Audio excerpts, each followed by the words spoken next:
Hey, on this episode of Successfully Live, Glenn talks about customer ROI.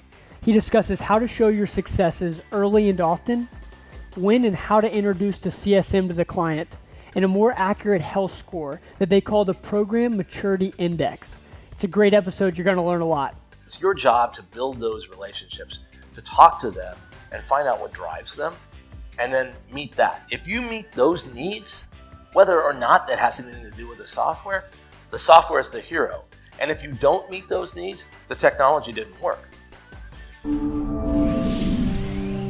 Welcome to another episode of Successfully Live, where we go and talk to customer success leaders of small teams that are based in Silicon Valley. Our goal is to get that tactical information about what they're actually doing to impact churn and increase usage. Adam O'Donnell, the co-founder of Successfully. Today I'm excited to be here with Glenn. Glenn has a really cool background. So he's the SVP of customer success at Traackr. And he's worked for companies like Salesforce, Autodesk, and also had a successful exit. So, could you first just dive in and kind of tell me your role at Traackr? Sure. So SVP of customer success is often different depending on the size of the company and who you are and what you do. And so my scope is customer success services. That includes, when we talk about customer success, we talk about onboarding, we talk about business alignment, we talk about basic account management. Are they healthy? Are they happy? And then when we talk about renewals, upgrade, opportunity identification, et cetera. So it's really that whole spectrum.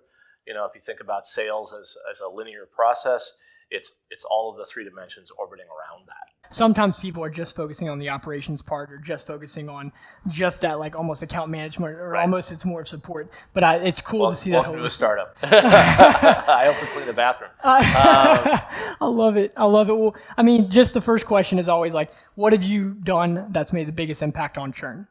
I think the biggest impact on churn for us, I talk to my team a lot about you get what you give. And if you want to get the renewal, you have to give that success early and often. And you have to really generate that. And that really comes through onboarding. The biggest change that we made when I first joined was a fundamental redesign of our approach to onboarding, to have that be much more business goal driven, much more about what are the key KPIs that in our case influencer marketing is driving. How do you know that you got there? What are those measures? And then how do we help you succeed? Onboarding is more than training. It is implementation. It is data migration. It is aligning around the business objectives. So just by doing that, we've been able to mitigate churn quite dramatically and also mutate our approach to address the fact that we've become much more enterprise focused, and our business went from something like 80% advertising agencies to 80% enterprise.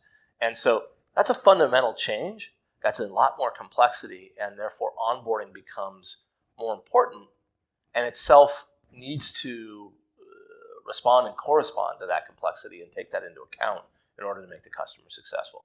That is cool because the seeds of churn start early.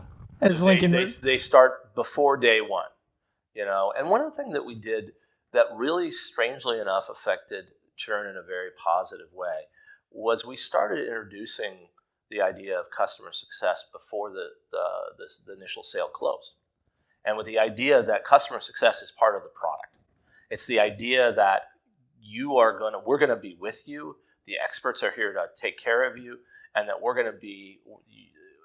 You turn that product into also a personal relationship with people who are looking out for you. It makes a huge difference.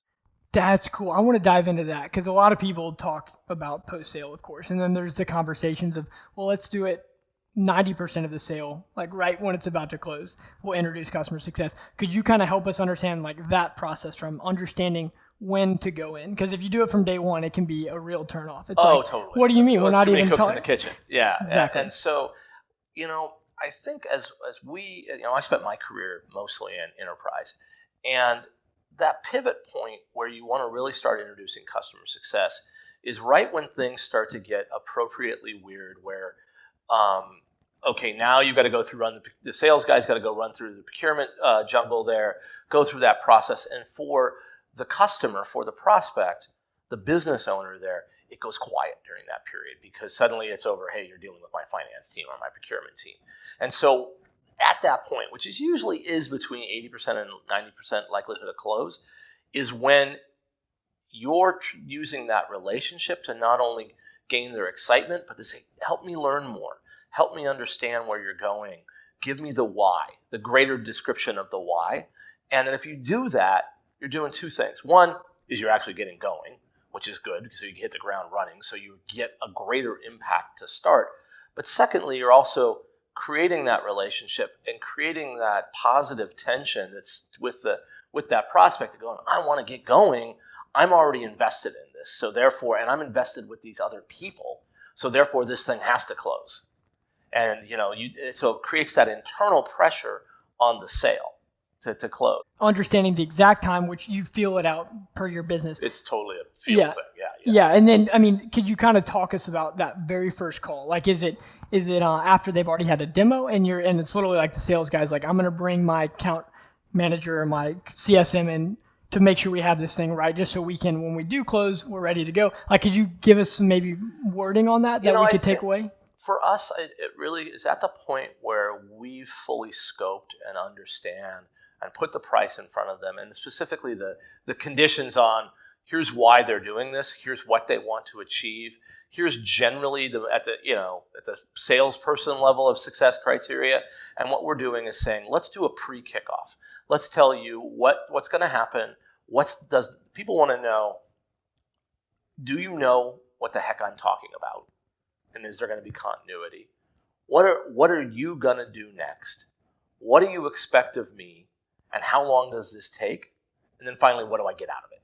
And if you can get that all laid out before the deal closes and warm them up, and then say, by the way, when we do the formal kickoff call, I want you to have all of these people involved. I want you to have these things. Can you send me this data, etc.?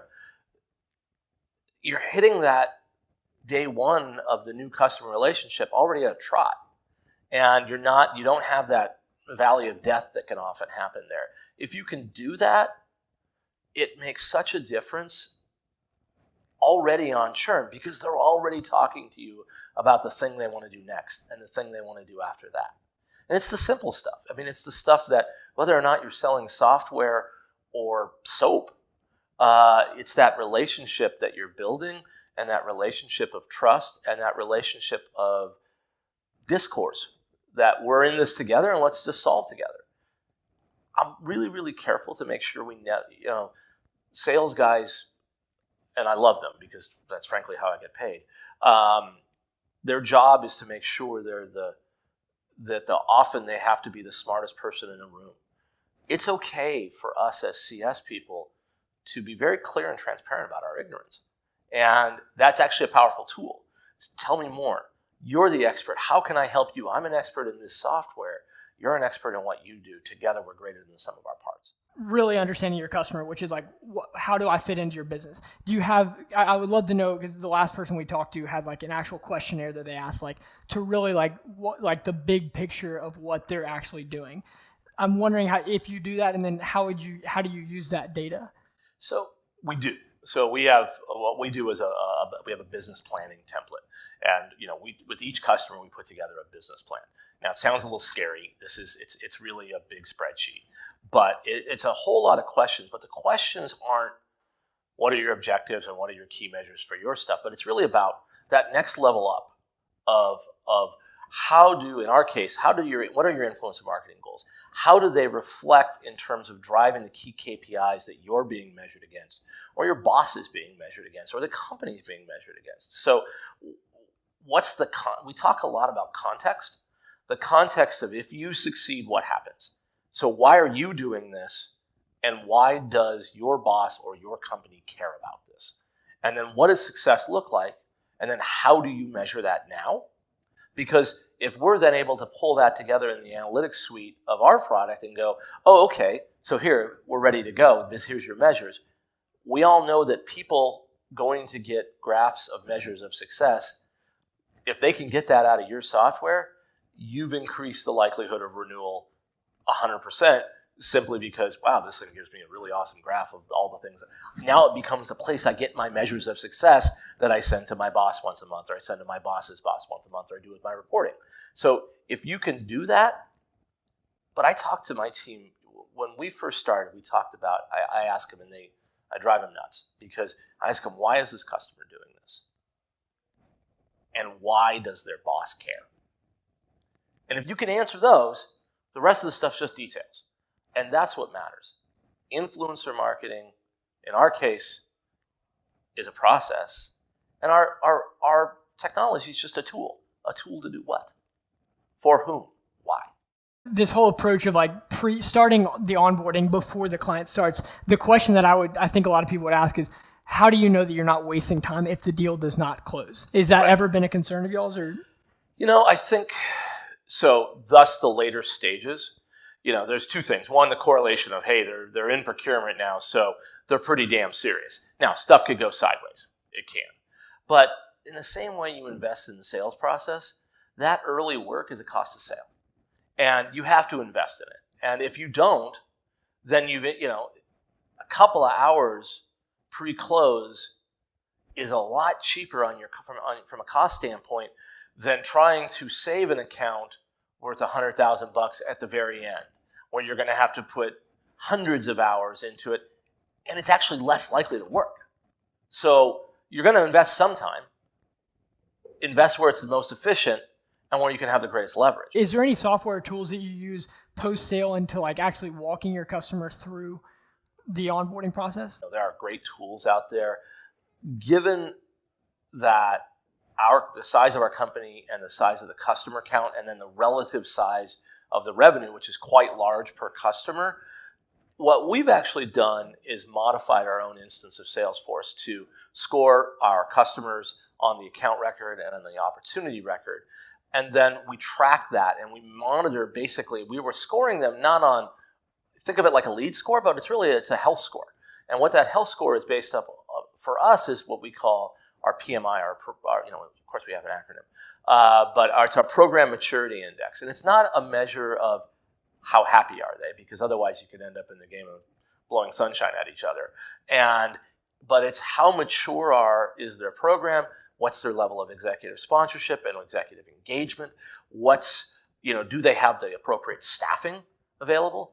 So many times programs in and around software don't fail because of the software, they fail because of people, or the lack thereof.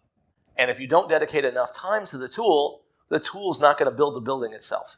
And so we constantly are rating, and I stress with my team, be very conservative. I learned a great motto that I hear from Chris Barbin, the CEO of Aperio, a friend and the company that acquired the company I founded. And he said, no happy talk. External, we'll talk happy. We're going to make that, but no happy talk here. Let's make sure that we're being very conservative and we know for real where we stand. And I would rather my team tell me the score is lower and let's be concerned than, let's talk happy and get surprised. That's the one thing in customer success. As an executive in customer success, when I report to the CEO, I report to the board, nothing infuriates me more than saying, I don't know. And I don't like to get surprised. I need to know that stuff. And so I'd rather you tell me early and tell me often when things are going sideways so we can get after it. Can you tell us what the PMI consists of? If it's not just this, if there's no gut feeling to it, I'm really curious. No, and so it's just, for us, it's just a 1 through 5 scoring on a set of, I think it's 5 variables. And it's, what's the level of sponsorship? And it's just up and down the ranks. What's the level of staffing from part-time, one person to multiple team? What's the level of program, experimenting, moving to scale?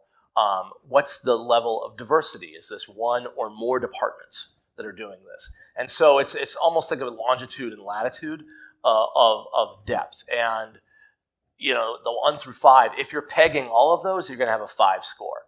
And average customers range somewhere between, 2.5 is risky to 5. But we tend to ourselves below 3 based on some of those variables. That's when we're like, okay. And so what we do is we do a look at a lot of our renewals And part of we forecast just based on what they tell us, but we also forecast based on what we think.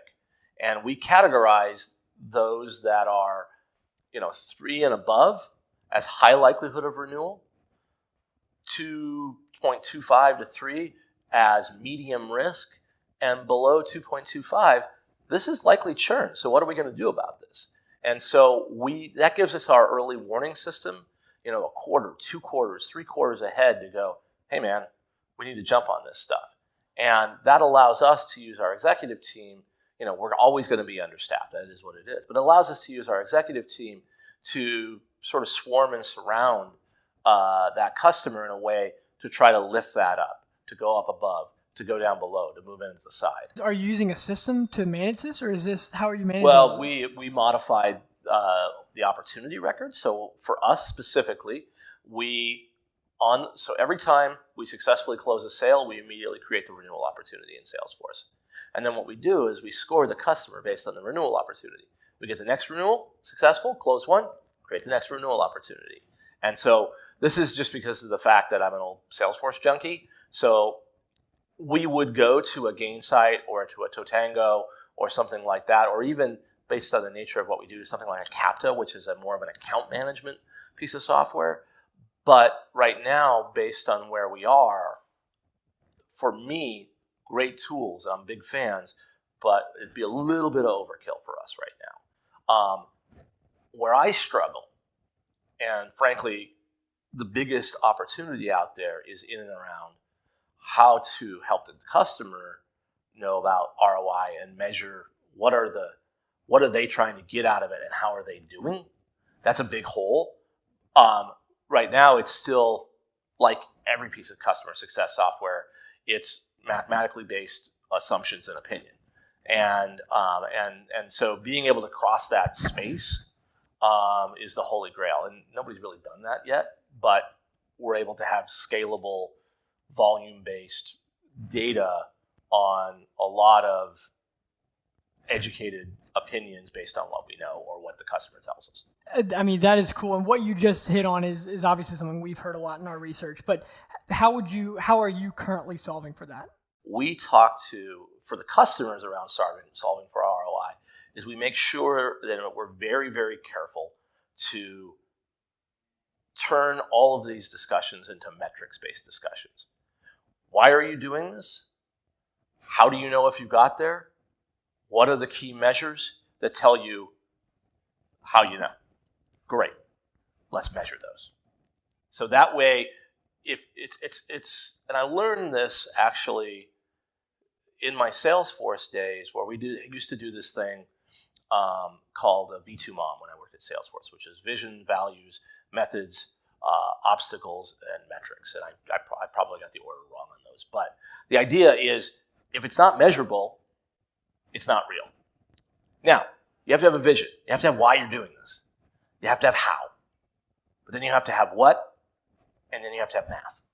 And that's how we get close to the ROI discussion, which is, you told me this is the measure, and you were here, and now you're here.